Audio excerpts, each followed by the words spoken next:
Hey guys, this is Justin at Aida Imaging here at ISE 2025. We're unveiling a brand new product called our HD3G-IPC-MX10 camera, which is a small POV camera that is capable of using a macro lens, a 49mm lens, and you are able to zoom in and out 10 times optically and get close shot images such as circuit boards or anything small that you need to blow up on a screen. So for example, this is good for scientific, medical applications, maybe even engineering if you need to do soldering.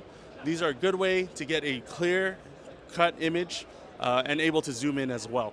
This camera will have 3G SDI and HDMI output at full HD 1080p. It also has audio embedment. And at the end of the day, even if you don't use a macro lens, you could use an ND filter lens, which can help you get rid of unwanted light or unnecessary light as well.